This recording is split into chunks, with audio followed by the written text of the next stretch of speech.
ನಮಸ್ಕಾರ ಸ್ನೇಹಿತರೆ, ಮಹಾಚಂದ್ರ ಯೂಟ್ಯೂಬ್ ಚಾನಲ್ಗೆ ತಮ್ಮೆಲ್ಲರಿಗೂ ಆತ್ಮೀಯವಾದಂತಹ ಸ್ವಾಗತ. ಸ್ನೇಹಿತರೆ, 2022ನೇ ಸಾಲಿನ ಪದವೀಧರ ಪ್ರಾಥಮಿಕ ಶಿಕ್ಷಕರು ಅವರ ಹುದ್ದೆಗೆ ಆಯ್ಕೆಯಾಗಿರ್ತಕ್ಕಂಥವ್ರಿಗೆ ಅಂದರೆ ಕರ್ತವ್ಯಕ್ಕೆ ಹಾಜರಾಗಿರ್ತಕ್ಕಂಥವ್ರಿಗೆ ಈಗ ವೇತನವನ್ನು ಪಾವತಿ ಮಾಡಲು ಅನುದಾನವನ್ನು ಬಿಡುಗಡೆ ಮಾಡಿರುವ ಕುರಿತು ಒಂದು ಜ್ಞಾಪನಾ ಆದೇಶವನ್ನು ಹೊರಡಿಸಲಾಗಿದೆ.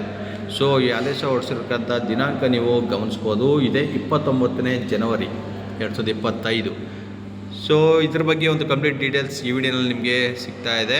ನೋಡೋಣ ಬನ್ನಿ. ಯಾರ್ಯಾರೆಲ್ಲ ನೇಮಕಾತಿನ ಹೊಂದಿದ್ದಾರೆ ಅಥವಾ ನಿಮ್ಮ ರಿಲೇಟಿವ್ಸ್ ಯಾರಾದರೂ, ಫ್ರೆಂಡ್ಸ್ ಯಾರಾದರೂ ನೇಮಕಾತಿ ಹೊಂದಿ ಅವ್ರಿಗೆ ವೇತನ ಯಾವ್ರಿಗೆ ಸಿಕ್ಕಿಲ್ಲ ಅಂತಂದರೆ ಸೊ ಈ ಮಾಹಿತಿ ಮೂಲಕ ಅವ್ರಿಗೆ ನೀವು ಶೇರ್ ಮಾಡ್ಬೋದು. ಈಗ ಅದಕ್ಕೆ ಅನುದಾನವನ್ನು ಬಿಡುಗಡೆ ಮಾಡೋ ಕುರಿತು ಈ ಆದೇಶವನ್ನು ಹೊರಡಿಸಲಾಗಿದೆ.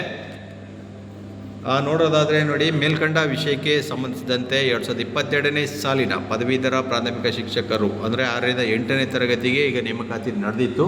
ಸೊ ಇದರ ಆಯ್ಕೆಯಾಗಿ ಮತ್ತು ಕರ್ತವ್ಯಕ್ಕೆ ವರದಿಯನ್ನು ಮಾಡಿಕೊಂಡಿರುವ ಶಿಕ್ಷಕರುಗಳಿಗೆ ಅಕ್ಟೋಬರ್ 2023ರಿಂದ ಫೆಬ್ರವರಿ 2024ರ ಮಾಹೆಯವರೆಗಿನ ಅಂದರೆ ಆ ತಿಂಗಳವರೆಗಿನ ಬಾಕಿ ವೇತನ ಪಾವತಿಸಲು ಹಾಗೂ ಕೊರತೆ ಇರುವ ಅನುದಾನವನ್ನು ಬಿಡುಗಡೆ ಮಾಡಲು ಹಾಗೂ 2023-24ನೇ ಸಾಲಿನ ಬಾಕಿ ವೇತನ ಬಿಲ್ಲುಗಳನ್ನು ಸೆಳೆಯಲು ಆರ್ಥಿಕ ಇಲಾಖೆಯ ಸಹಮತಿ ಪಡೆಯಬೇಕಾಗಿರುತ್ತದೆ. ಈ ಹಿನ್ನೆಲೆಯಲ್ಲಿ 2023-24ನೇ ಸಾಲಿನ ವೇತನ ಬಾಕಿ ಸೆಳೆಯಲು ಅನುಮೋದನೆ ಹಾಗೂ ಕೊರತೆ ಇರುವ ಅನುದಾನ ಬಿಡುಗಡೆ ಮಾಡಲು ಕೋರಿಕೆಗಳಿವೆ.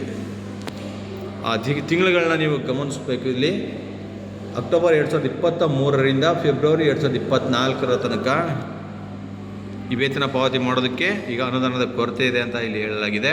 ಮತ್ತು 2022ನೇ ಸಾಲಿನ ಪದವೀಧರ ಪ್ರಾಥಮಿಕ ಶಿಕ್ಷಕರು ಹುದ್ದೆಗೆ ಆಯ್ಕೆಯಾಗಿ ಕರ್ತವ್ಯಕ್ಕೆ ವರದಿ ಮಾಡಿಕೊಂಡಿರುವ ಶಿಕ್ಷಕರುಗಳಿಗೆ ಅಕ್ಟೋಬರ್ 2023ರಿಂದ ಫೆಬ್ರವರಿ 2024ರ ಮಾಹೆವರೆಗಿನ ಬಾಕಿ ವೇತನ ಸೆಳೆಯುವ ಲೆಕ್ಕ ಶೀರ್ಷಿಕೆಯಡಿ ಕೊರತೆಯಾಗಿರುವ ತಾಲೂಕುವಾರು ಅನುದಾನದ ವಿವರಗಳನ್ನು ಜಿಲ್ಲಾ ಹಂತದಲ್ಲಿ ಪಡೆದು ಕ್ರೋಢೀಕರಿಸಿ 2 ದಿನಗಳಿಗಾಗಿ ಈ ಕಚೇರಿಗೆ ಸಲ್ಲಿಸಲು ಸೂಚಿಸಿದೆ. ಇಲ್ಲೂ ಕೂಡ ನೀವು ತಿಂಗಳನ್ನು ಗಮನಿಸ್ಬೋದು. October 2023ರಿಂದ February 2023ರವರೆಗೆ